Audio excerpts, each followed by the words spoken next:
ce jeu partout dans le monde et surtout dans les pays francophones, notamment à Paris. Et c'est plutôt chouette d'accueillir les créateurs du jeu. On va donc leur réserver un accueil de déglingo. Accueillons maintenant nos invités, nos cousins. Ils viennent de Montréal et leur coach s'appelle Monsieur Christian Brisson. Merci.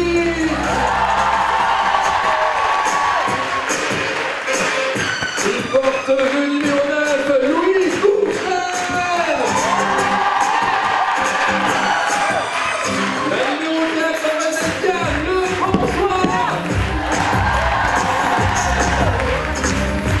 Le numéro 10 est l'assistant capitaine Frédéric Barbouchi.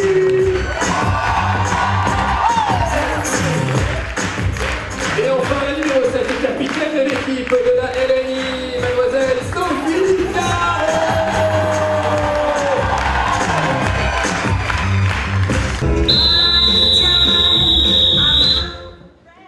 Improvisation comparée, ayant pour thème ma cabane au Groenland. Nombre de joueurs illimité, catégorie chantée, durée 3 minutes.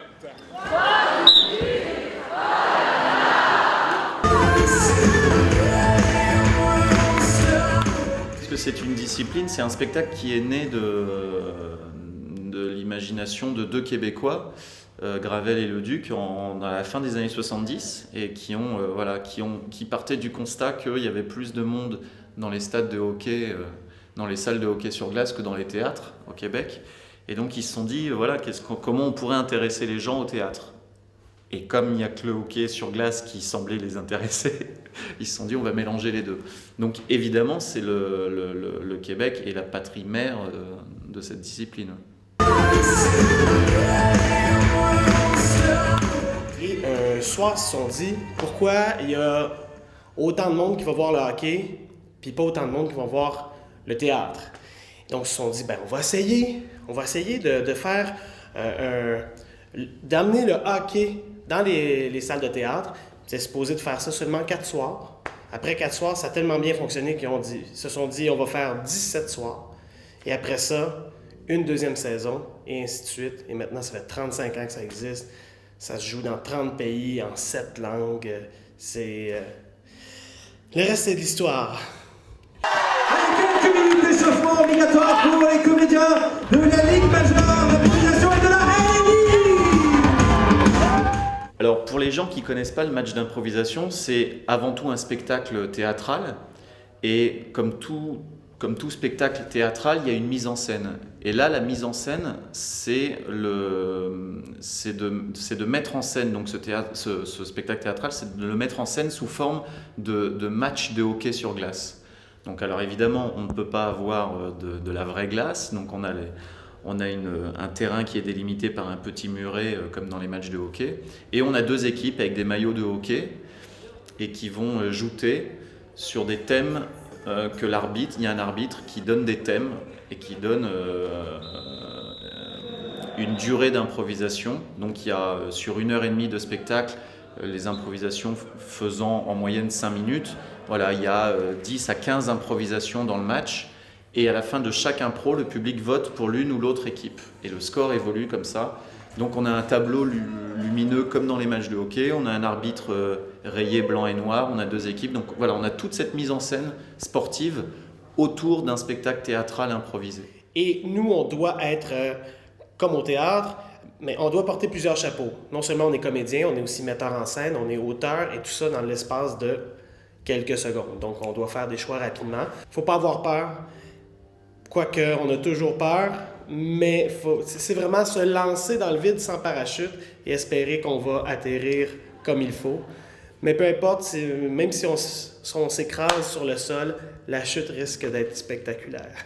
C'est une discipline où il faut accepter l'humilité, où il est interdit d'avoir la grosse tête, il est interdit et être à l'écoute, être très à l'écoute, voilà, avoir cette capacité d'être curieux de ce que dit l'autre, de ce que fait l'autre et tout. C'est vraiment la nature des gens qui se révèle, quoi. Moi, je sais qu'à côté de ça, je suis humoriste, je suis comédien et je fais du one-man show. Et ça m'a beaucoup aidé, l'improvisation, à trouver mon style, à tout de suite savoir quel était mon style d'humour et quel était voilà, ma nature comique, parce que on peut prendre plein de cours de théâtre et peut-être passer à côté de ce qu'on est vraiment dans des cours de théâtre. Alors qu'en improvisation, on ne peut pas passer à côté de ce qu'on est vraiment. C'est la vraie nature du comédien qui jaillit tout de suite.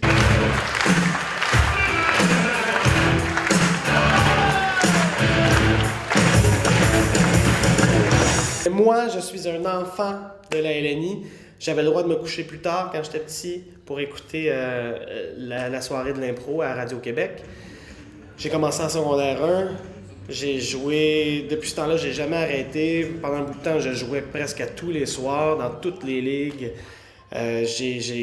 Donc, c'est ma 25e année d'impro. Et presque 20 ans d'improvisation derrière moi, et il se trouve que j'ai encore le temps, mais il se trouve que je suis jamais allé jouer au Québec. Alors, pour tout improvisateur français, c'est quand même un passage obligé, c'est d'aller voir là où c'est né et d'aller jouer là-bas, quoi. Donc, bon, là, je joue contre eux, mais en France. Et en plus, je retrouve ce soir Frédéric Barbouchi, que j'ai pas vu depuis 15 ans. La dernière fois qu'on s'est vu, c'était il y a 15 ans. Et j'étais tout bébé, moi, je commençais l'improvisation. Et lui, c'était déjà une star de l'impro dans le monde. À l'époque, on jouait en amateur, sous l'étiquette amateur. Et je le regardais comme ça, c'était la star. Voilà, quand il venait en France, c'était vraiment la star. Donc 15 années ont passé et je le retrouve là ce soir. Et c'est voilà, donc pour moi, c'est chargé de tout ça, quoi.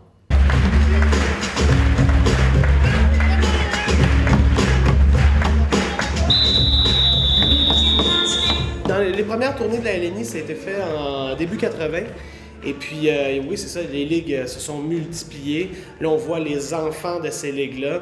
Et c'est toujours un plaisir. On voit aussi comment ça a évolué en parallèle. Ils ont leur façon de voir, leur façon de jouer, leur culture. C'est vraiment... mais moi, j'ai aussi eu l'occasion de jouer avec des Italiens qui jouent autrement encore. Donc, c'est toujours de voir un peu le peuple à travers ces joueurs-là. Et aussi à travers le public qui des fois va réagir pour des choses qu'on ne comprend pas. Et vice-versa, on va faire quelque chose, les gens vont applaudir, on va voir qu'est-ce que j'ai fait. Donc, c'est assez intéressant.